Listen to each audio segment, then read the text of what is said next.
Nothing contained in this podcast should be considered a substitute for professional medical advice. This content does not represent our respective employers and is purely the opinion of the podcast hosts. We are not your personal medical providers. Sorry, friends. So, if you have concerns or are seeking a diagnosis or treatment, please seek individual advice from a healthcare provider in your area. We are not liable for any risks associated with acting upon the information contained in this podcast. This is intended for educational and entertainment purposes only, so enjoy the ride. Please drink responsibly and in moderation. Before drinking, please be sure to be of the legal drinking age for your country. We do not encourage the misuse of alcohol. Welcome to Medical Media Mixer, the perfect cocktail. I'm Nicole Beniston, and I got confused because I'm a witch today.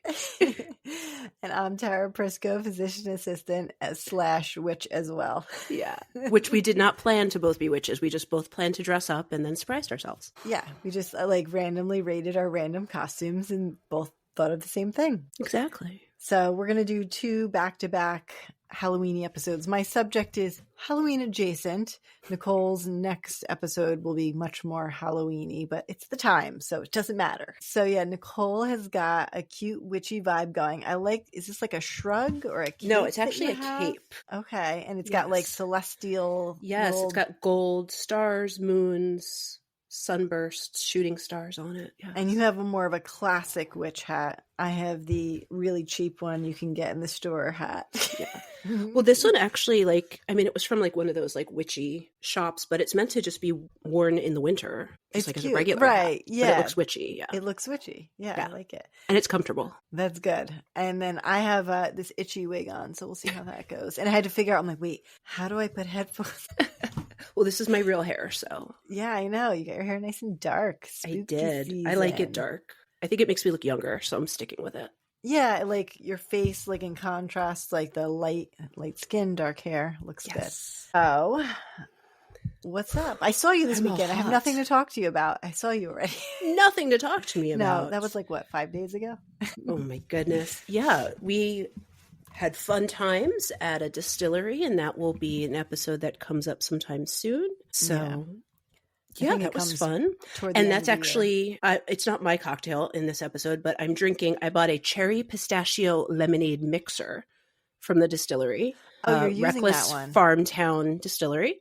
And I just put a shot of vodka in it, and it's delicious. I'm going to use mine, the mojito one that comes already with the alcohol in it. I'll be using that one on Sunday. So yeah, that one's really good. I have that. I'm excited. Yeah.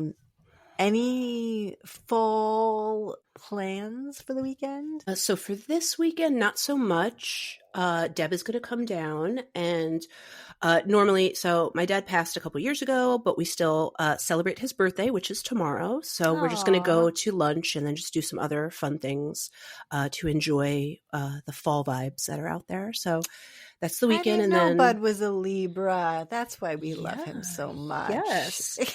So, and today is Jackie's birthday. Happy birthday, yes, Jackie. Jackie. Jackie's my bestie from Forevs. So it is her birthday today. And your birthday is on Monday. I know. We have a lot so it's going Crystal's on. birthday. Yes.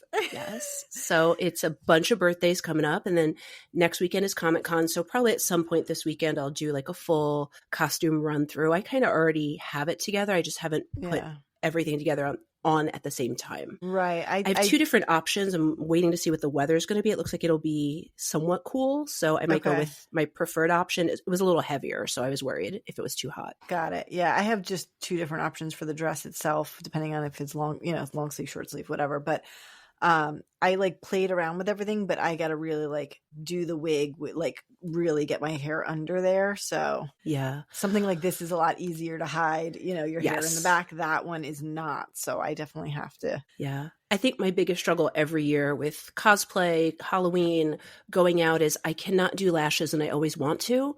So every year I buy lashes and I sit and I try them and I can't get them. And then I get frustrated and then I throw them aside and then I try again and then I have to give up because now it's too late and I don't have enough time to work on them.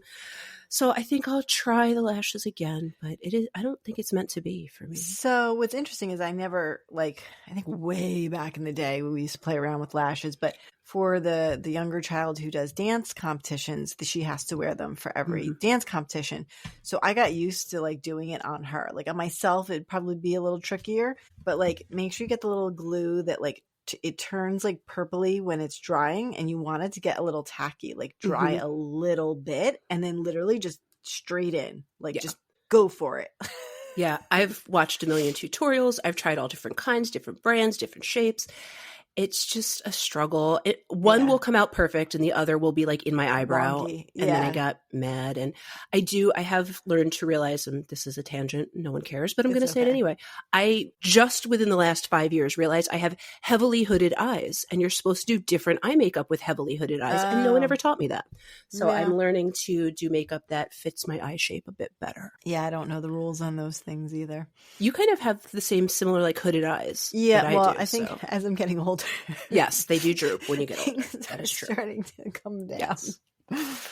Oh my goodness. We're going to try and hit up a pumpkin patch this weekend. Originally, I wanted to go do grounds for sculpture, which is near you, is really cool. But we were like, we don't know. The weather's going to be good this weekend, and we kind of want to make sure we get a pumpkin farm in, just not knowing what the rest of the month will hold. Yeah. So I think we're probably going to go for that. So somewhere in this area, there's a bunch of them. So we'll decide which one.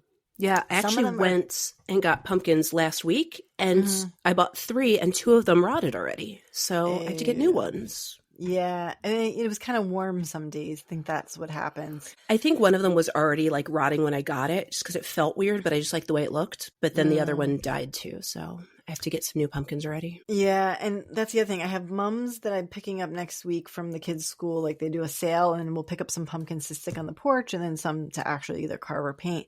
But these deer, like come all the way up to the porch, and we're chewing on some plants that they ignored all summer.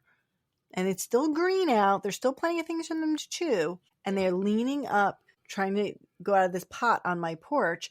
And they kicked over. I have like little stick lights in the ground that are solar. They come on at night, and it broke the glass. Because at first we came outside to pick up a package, and I was like, why is there glass everywhere? What's going on? Like, did some kids do this? So I'm going back in the Ring doorbell, trying to figure out. It was the middle of the night, a deer just chowing down. So now I'm afraid of pumpkins. They're going to try and eat them too. Yeah, it's possible. Yeah. Most of my wildlife is in the back. So if I put stuff in the front, it's relatively safe. They are getting brave, like all the way up to like a few feet from my front door. Like, I can't believe. Yeah. If they're hungry enough, they'll risk it. I know. Yeah. I'll catch them on my Ring camera and yell at them. Oh my goodness. Leave the wildlife alone. Plants. They were here first. They can be here, but they broke glass. Yeah. Anyway, so are we ready to jump into our subject? I am ready. The only thing I know about your cocktail is that I came equipped with Hershey Kisses. Oh, yay.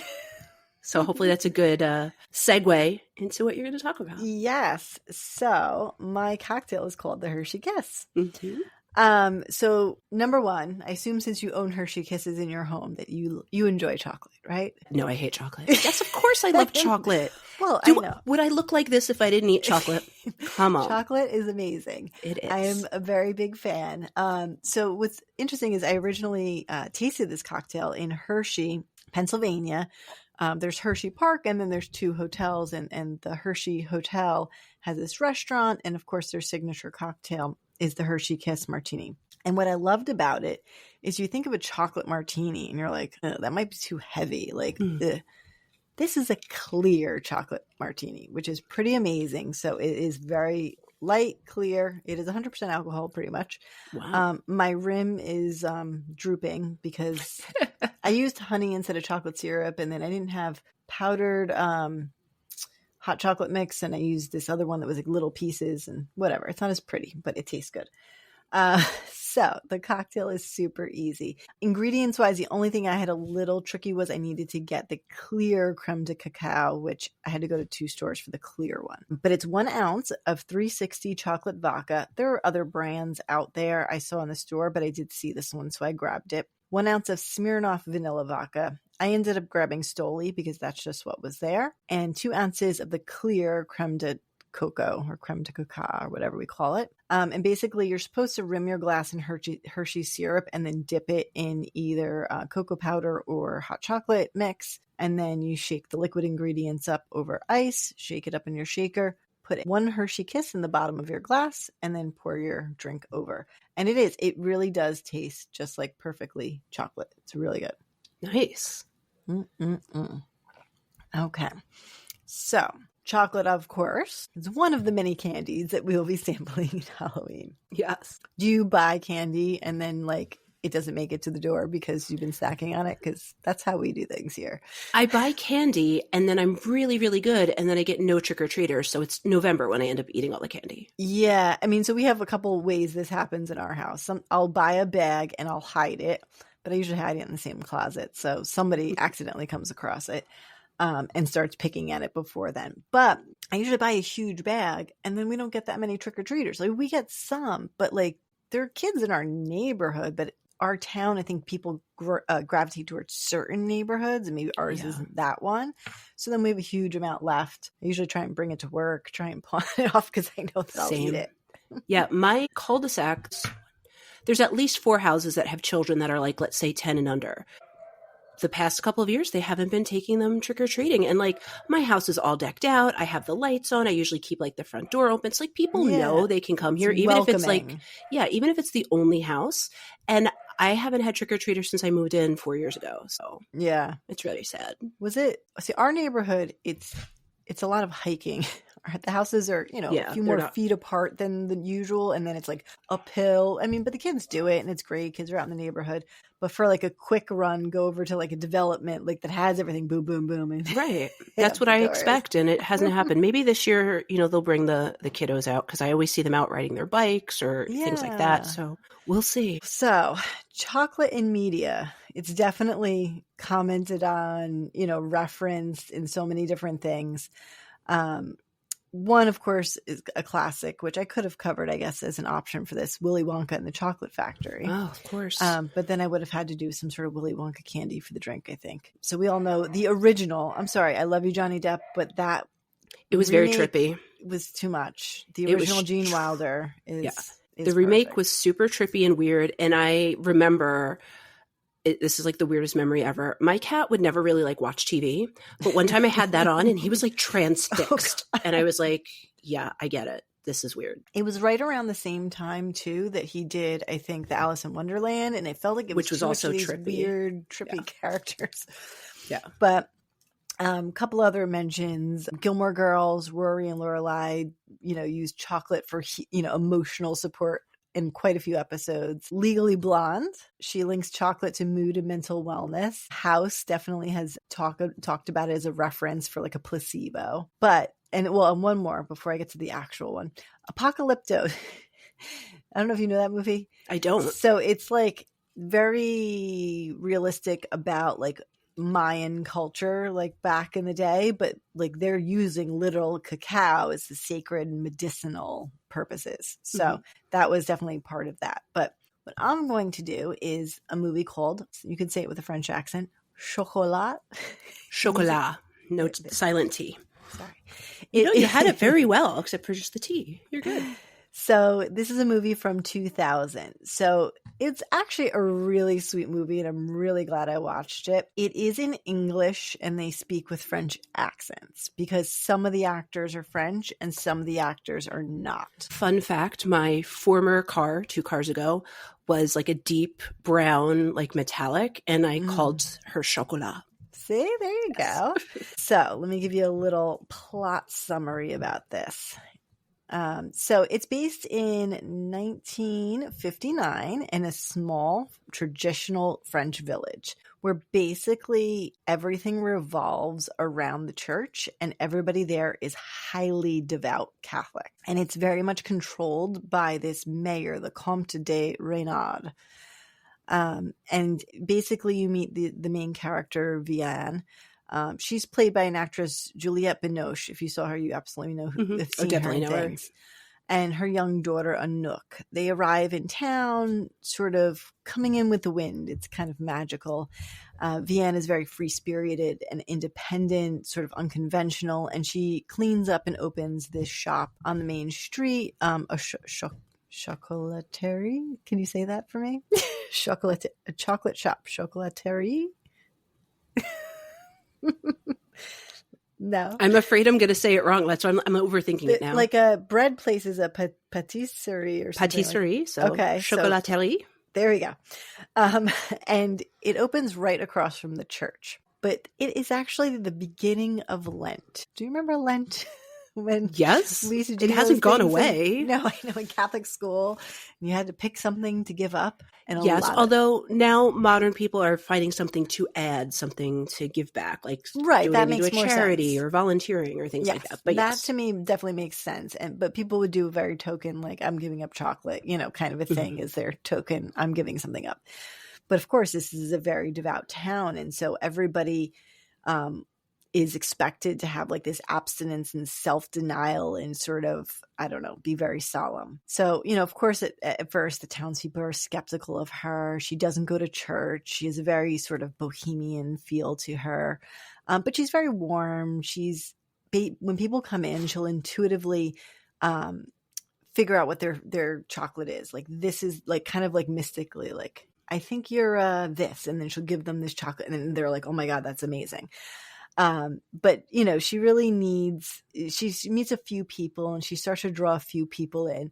It's really cute in the beginning. This sort of like harried wife comes in and she needs to get some spark back in her marriage. So she buys these chocolates and gives them to her husband, and it's like an aphrodisiac, and her husband's all, This is giving cute. Like the French version of Practical Magic. Okay. Yeah. Have you seen Practical Magic? Yes. But like how they have French. Like the shop and like people come in and they have something that helps them. Yeah. Exactly. So, of course, the mayor, this Comte de Renaud, he's actually played by Alfred Molina, who's a very famous actor.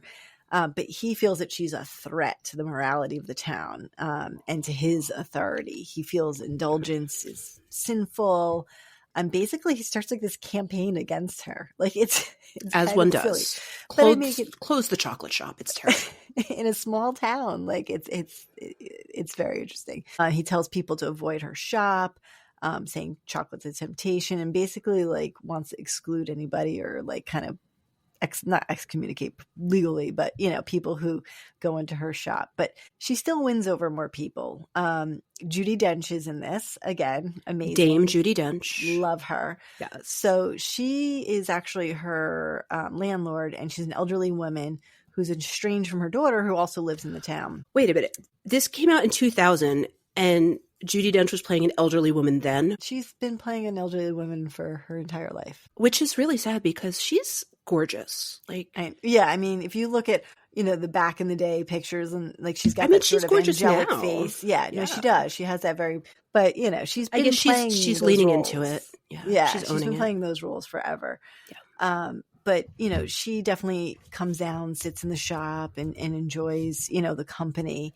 And she really wants to reconnect with her grandson, but her daughter's again against something about her lifestyle. I think, she's diabetic. That's part of it.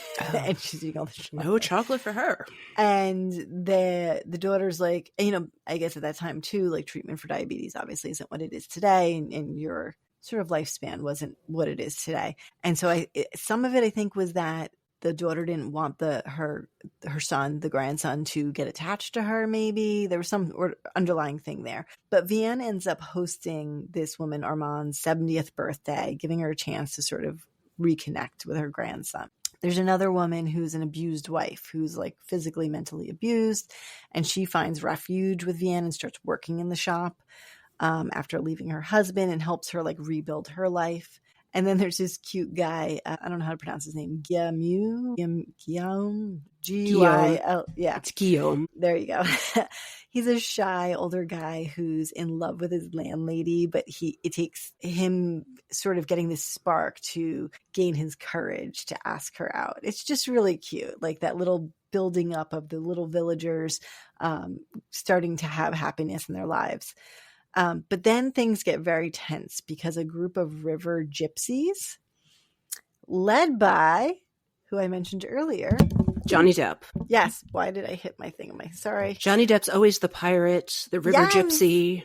His name is Rue, and he is very like handsome and mysterious, but like sweet. And basically, you know, the villagers, because the mayor's so prejudiced against the gypsies, see them as outcasts. They just have their houseboat sort of things set up at the river.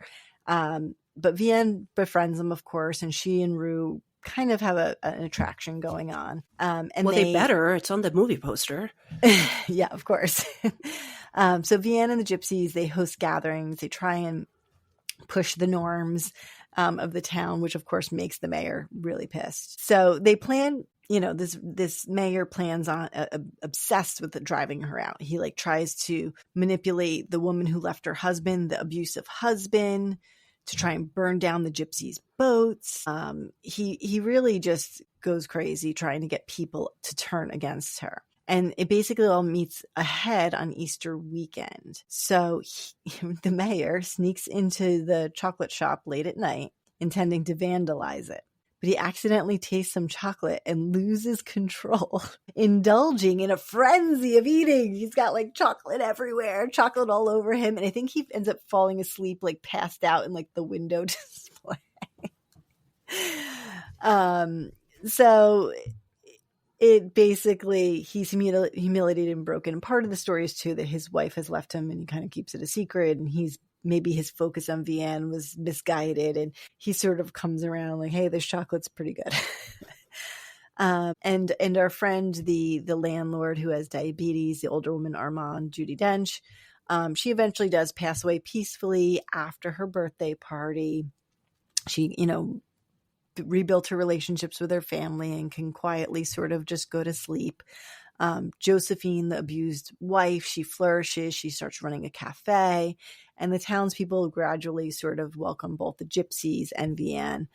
And Renaud, the mayor, sort of relaxes things. And, you know, they allude to Vienne having been to many towns before. Her daughter is, you know, why are we moving again? Why are we here? And so she finally at the end seems that she's going to settle in, and her daughter Anouk releases this symbolic pouch of ashes into the wind, showing they found a true home. So it's really sweet. It's got that magical quality. It's got those lovely little characters. So it was pretty neat. I actually really recommend you watch it. I gave you the whole plot, but still, it's Well, I was scrolling through the Wikipedia page and it says it's an Easter movie. Well, I mean, it happens around Easter. I wouldn't call it an Easter movie. Same thing with Die Hard. It's not a Christmas movie. It just happens at Christmas. It's a Christmas movie. It happens at Christmas. I have to get that out to watch that this season. Oh my gosh. All right. So keeping it light today, talking a little bit about like the history of chocolate as medicine, because there are some things, and physical and psychological, I think, that chocolate does for us. As we talked about in Apocalypto, there are definitely ancient uses for it and some colonial times. And then there's a little actual science here. All right. So ancient roots, Mayans and Aztecs used cacao in rituals and remedies, and they consumed it as like a bitter, spicy drink. So usually like some sort of a pepper mixed in. And they felt it relieved fatigue, aided in digestion, and enhanced sexual and spiritual energy. So, hey, that a little aphrodisiac right there. Have you ever had Mexican hot chocolate? That's essentially, yeah. So it's I like love the same a thing. little spice. Yes, yeah. I enjoy that. And of course, it's got natural caffeine, and it's going to relieve fatigue. I don't know about helping digestion, but maybe it's more of the cayenne or whatever peppers in it to help with digestion. Possibly. So then eventually the Spanish colonizers then brought it to Europe. So the cacao into apothecaries and things like that. And doctors used it to treat wasting disease, which is tuberculosis. I guess consumption. Yes. Eat more calories, eat more chocolate. Maybe you'll live longer. Melancholy. So, you know, boost your mood a little bit. Anemia. Maybe there's iron in chocolate. I'm not sure. I didn't look that up. Not really sure. And again, digestive issues. So there must be something to that. And then moving into the 17th to 19th century, it was promoted by physicians as a nutritious drink, and it was recommended for pregnant women, the elderly, and invalids recovering from illness. Oh. Mixed with milk, cinnamon, or wine for medicinal tonics. Have you had chocolate wine? No, but I am a fan of having a very dark chocolate bar and a red wine and taking like a bite and having a sip. Yeah, there's something about that I really love. Yeah. Do you remember we did a wine and a Girl Scout cookie pairings? We did at your house, yes. So same concept, different things like that can go together. And so, I did 2 years ago, I did a wine and Halloween candy pairing party. And that was fun. Yeah, I mean, wine, chocolate, it does go hand in hand. I always say that like my 3 favorite things are coffee, chocolate, and wine. So yeah, same. Those are all my happy foods. Yep. So, ancient cultures believed that it had healing power, but modern science is kind of backing it up a little bit, especially the very dark chocolate, less processed. So not our Hershey's, although we enjoy it, but that less processed, more bitter, less sugar, of course.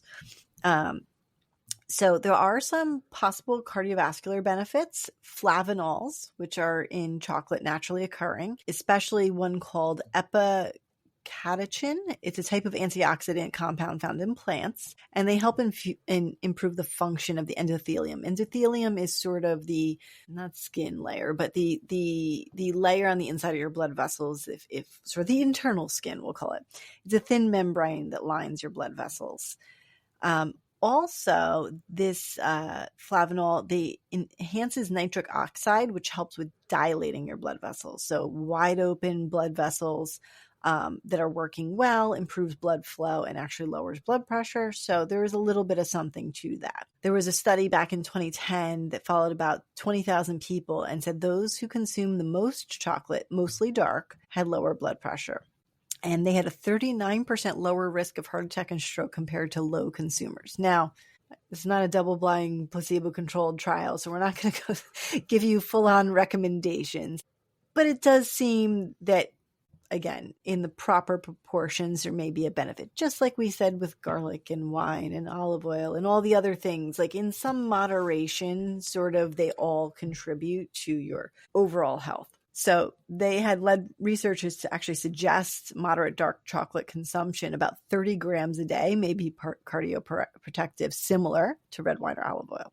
But that drops significantly if it is full fat, full sugar chocolate. So we have to really think, if you don't like that bitter dark stuff, this might not be the diet for you. Right. And then flavanols, those same compounds, can also help with brain blood flow. So helping with memory and things like that. You may not know the answer to this, but does the dark chocolate have more caffeine in it? I don't know. But I would say it's more concentrated. So like ratio wise, it would seem to make sense that it would. Yeah. Like eating a coffee bean or drinking a watered down cup of coffee, like you're going to have more per square inch or whatever. Same concept, I would think. Would you like me to share a fun fact about chocolate with you? Yes, please. So few people know this. I think you should know this because I did it for your bridal shower, but I used to be a chocolatier. Oh, yes. And so I made chocolate and made party favors and things like that. But white chocolate is just regular chocolate with the milk completely removed. So it's actually, and the cacao removed. So it's actually just the remnants of what's left over from the cacao. So it's technically not chocolate. Right. We take all of that out of it, and then what's left is white chocolate. Or it's like cocoa butter, sort of? Sort of. Not entirely, but yeah. Yeah. So white chocolate technically isn't chocolate. I'm not a huge white chocolate person. I will do. You have it paired with the right thing. Maybe, or the quality of it too. Mm-hmm. Like Lindt does a decent white chocolate, I think. They do. But I will go for a white chocolate macadamia nut cookie. Yes, because probably the salty from the macadamia that goes nicely together. Like that I'll do, but other things maybe not. But again, it's probably having to do with the quality of the products, And I think it's the pairing, because I'm not huge on white chocolate, but white chocolate covered blueberries, that was my favorite thing to make, or blackberries because of the tartness. I can see that. It's a really good balance. I can see that. So yeah, I mean, it helps our brain blood flow, memory, attention, problem solving, especially in aging adults. So go give your old people some chocolate. Well, my grandmother was always very concerned about being on a diet and managing her weight, but she always allowed herself to have 1 or 2 Hershey Kisses. So I keep them around in memory of her. My mom does the same thing. Aww. Yeah. Actually, Hershey's, I mean, it's still, Hershey Kisses does make a dark chocolate one too, which is pretty good. It's still sugary, but it's pretty good. How about those zebra ones? You've ever had the white chocolate with the chocolate? Hugs. Those are pretty good. Yes, that's what they're called. I'm like, I love zebra hugs. ones, those are pretty good. Yeah. I like those. If sometimes at Christmas I'll make them. You put those like square pretzels, you put a hug on top, you put them in the oven until they just get soft, and then you squish an M on top, and it's a cute little snack. Ooh, I like that. I'm gonna have to steal that idea and tell people it was my own. They're not going to believe you because they listen. It wasn't my idea either. I saw it somewhere. I'm sure, but hey, pass it along. So there is some research in 2015. Elderly participants who consumed a daily flavanol-rich cocoa drink showed significant improvement in verbal fluency and better working memory and executive function. So maybe for cognitive decline, dementia, vascular dementia, a little concentrated chocolate might do you some well. Well, and that was why I asked about the caffeine, because problems with working memory, verbal functioning, also you see in ADHD, and a lot of times with children will recommend coffee instead of a stimulant, and coffee, the caffeine, so same sort of thing. Same concept, yeah. So possibly being studied for Alzheimer's, stroke recovery. And so they're saying consistent moderate intake is really what you're looking for if you're looking for that. But again, not medical advice.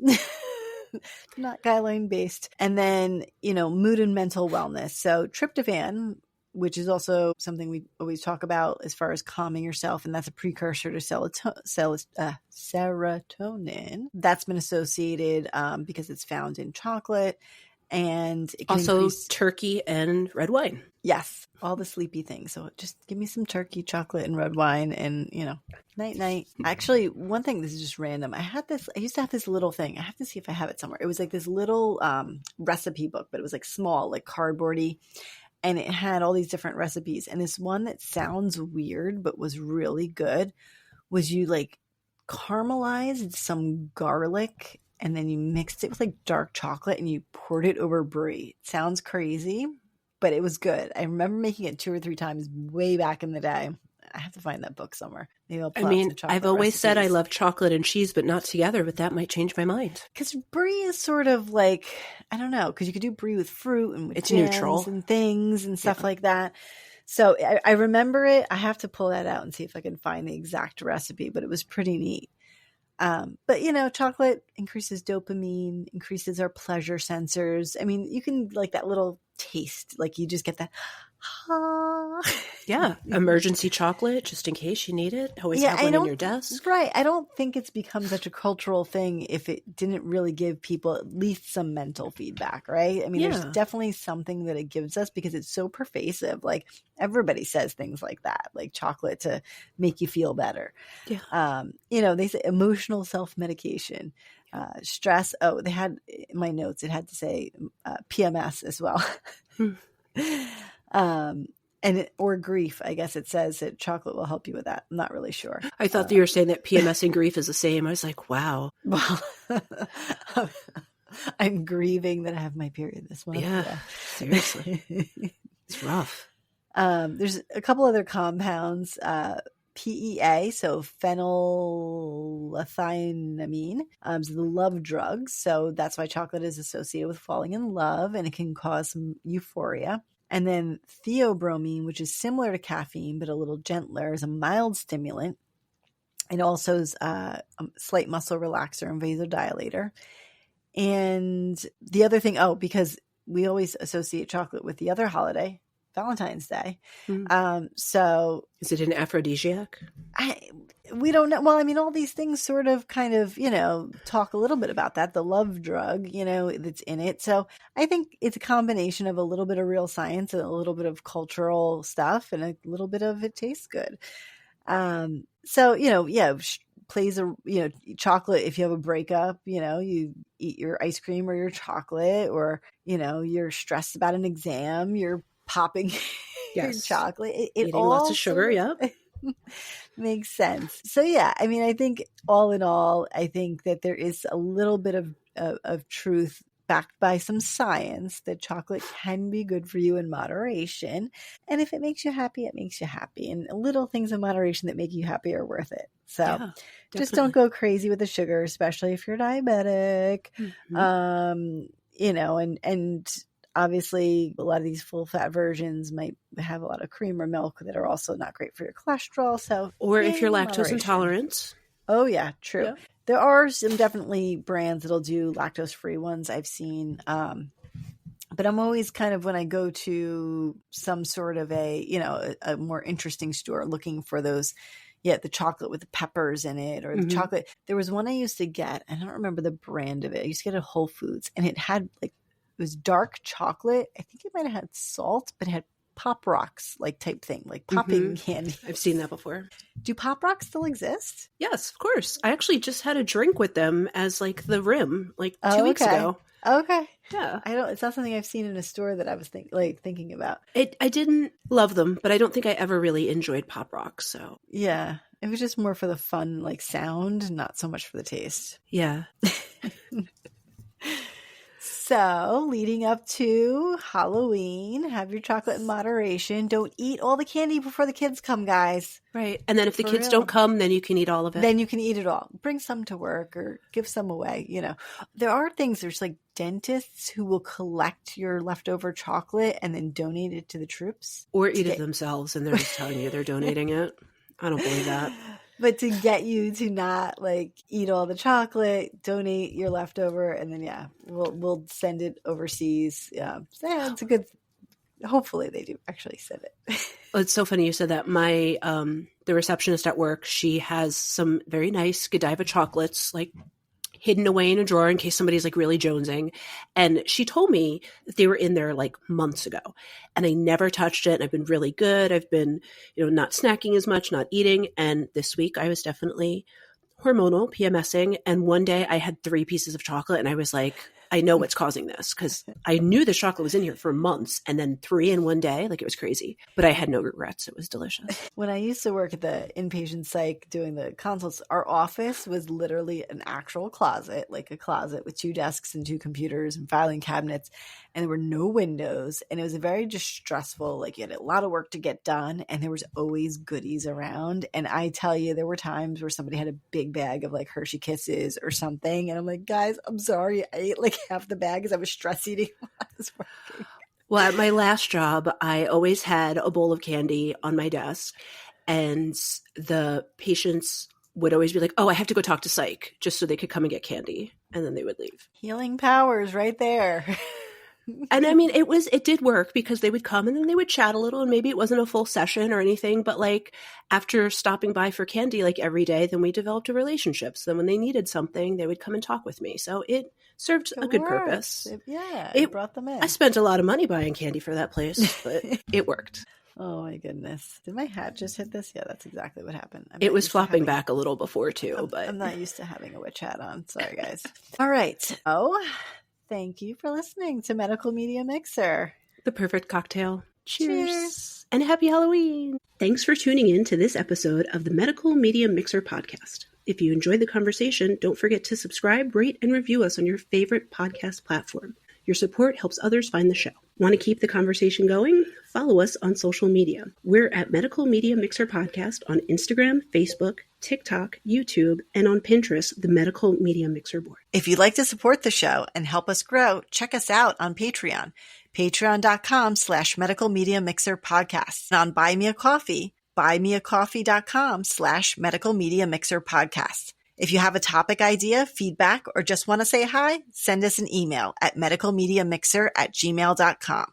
You can also stream all of our episodes and find more info on our website, medicalmediamixer.podbean.com. We're available on all major podcast platforms, so no matter where you listen, we're there. Thanks again for listening, and until next time, keep mixing medicine and media.